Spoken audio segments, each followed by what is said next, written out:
Les portions alimentaires que vous devez connaître. Vous pensez que votre régime est efficace?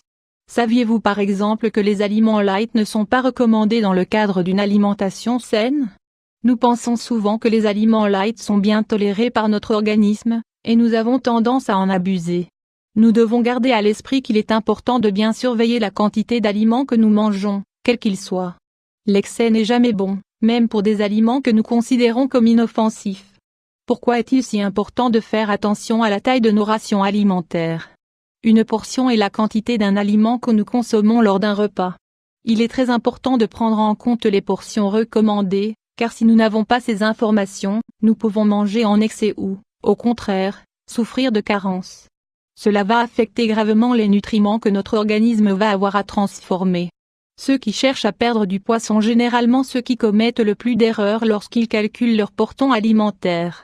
Les erreurs les plus fréquentes dans la mesure des portions alimentaires. Vous suivez tous les conseils sur lesquels vous pouvez tomber pour adopter un régime sain? C'est très bien, mais vous devez savoir que ce n'est pas suffisant. Faire attention aux portions que vous ingérez est un facteur déterminant pour rester en bonne santé et pour prendre soin de votre silhouette.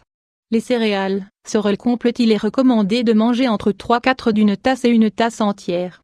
Cependant, nous avons tendance à verser nos céréales dans notre bol de lait ou dans nos plats sans faire attention. Lorsque nous agissons de la sorte, nous pouvons facilement en consommer excessivement.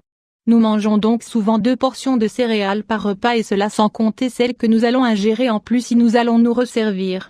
À la fin du repas, nous aurons ingurgité 3 à 4 fois la dose recommandée. Faites donc très attention aux portions de céréales que vous allez utiliser. Nous vous conseillons d'éviter les céréales conçues pour le petit déjeuner des enfants, car elles contiennent de grandes quantités de sucre. Le blanc de poulet, les protéines maigres sont saines, mais nous ne devons pas les consommer déraisonnablement pour autant. Nous vous recommandons de ne manger que 85 à 115 g de blanc de poulet lorsque vous décidez que ce produit sera à votre menu du jour. Faites très attention, car les blancs de poulet que vous achetez au supermarché représentent souvent 2 à 3 fois la portion dont vous avez réellement besoin. Les steaks de bœuf, vous faites partie de ceux qui achètent des steaks à la boucherie ou au supermarché et qui en consomment de temps en temps? Dans ce cas, faites très attention. Une portion de viande de bœuf ne doit pas excéder les 85 grammes environ, mais la majeure partie des steaks que vous pouvez trouver dans le commerce pèsent souvent entre 150 et 225 grammes. Cela vous amène donc à consommer le double de calories que le seuil recommandé. Le café au lait, CAF 500 x 329. Vous pensez que remplacer un petit déjeuner copieux par un plus léger, en l'accompagnant d'une café est une bonne idée? Vous avez peut-être raison, mais vous ne devez pas abuser sur les quantités de lait ou de crème que vous allez utiliser.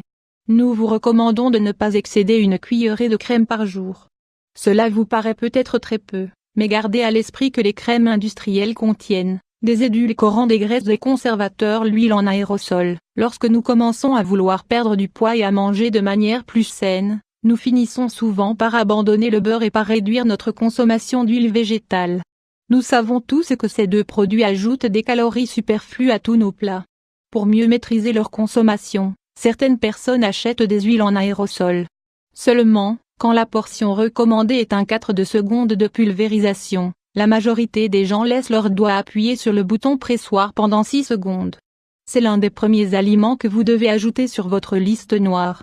À la place, vous pouvez utiliser des huiles végétales plus saines, comme celles de coco et d'avocat, par exemple. Le pain, un sandwich à la viande maigre nous paraît souvent être l'option la plus saine pour nos déjeuners. S'il s'agit certainement de la solution la plus saine si vous vous trouvez dans un fast-food, vous devez faire attention aux portions de pain que vous allez ingurgiter. L'idéal est de ne pas en manger plus d'une tranche par repas, notamment s'il s'agit de pain blanc. Nous vous rappelons que le pain complet est bien plus sain et qu'il est meilleur pour votre santé. Les fruits 500 x 334. Évidemment, les fruits sont très sains et ils nous permettent de vivre pleinement notre vie grâce aux vitamines qu'ils contiennent. Mais, au-delà de leurs bienfaits, il ne faut pas oublier qu'ils contiennent beaucoup de sucre. Pour certains fruits, comme les raisins, il est relativement facile de dépasser la dose recommandée. La portion idéale de ce fruit, pour vous donner un exemple, est équivalente à 16 raisins. La vinaigrette, les salades sont des alliés de notre santé, nous le savons tous. Mais, pour que ce fait soit véridique, nous devons éviter de les baigner complètement dans une mare de vinaigrette. La portion de vinaigrette recommandée pour une salade est de 2 cuillerées. Dans la plupart des restaurants, les salades contiennent environ 500 calories imputables directement aux graisses qui leur sont ajoutées.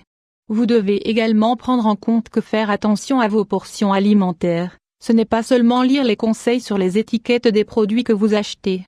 Ils ne reflètent généralement pas la réalité des conseils des nutritionnistes.